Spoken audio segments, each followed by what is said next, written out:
ఈవేళ ఏదో కష్టం వచ్చిందని భయపడిపోవద్దయ్యా, ఆత్మహత్య చేసుకోవద్దయ్యా, అందరినీ తిట్టేయద్దయ్యా, కత్తెట్టి నరికేయద్దయ్యా, నా కష్టానికి వీరు కారణం వారు కారణం అవుతాం.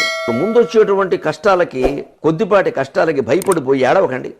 నా బతుకే తార్కాణం అన్నట్టు రామచంద్రమూర్తి. పట్టాభిషేకం ఎప్పుడో జరిగింది. పట్టాభిషేకం రావణాసురుని సంహరించి పట్టాభిషేకం జరిగే నాటికి రామచంద్రమూర్తికి 45 ఏళ్ళు వయస్సు ఉంటుంది మన లెక్కల్లో చెప్పాలంటే. సీత ఆయనకంటే 7 ఏళ్ళు చిన్నది కాబట్టి 38 ఏళ్ల వయస్సు. 45 ఏళ్ల వరకు వాళ్ళు కష్టాలు పడ్డారా సుఖాలు పడ్డారా? చిన్నప్పుడు ఏదో పెళ్లి జరిగింది. తర్వాత 13 సీతకు 6వ ఏట పెళ్లి అయితే 6వ ఏట ఎవరు కాపురానికి పంపరు కదా, 16వ ఏట పంపిస్తాడు.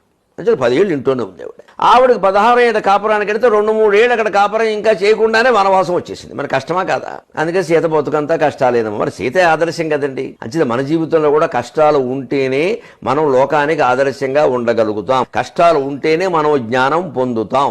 కష్టాలు ఉంటేనే మనం మేరు పర్వతంలా నిలబడతాం. అలాగని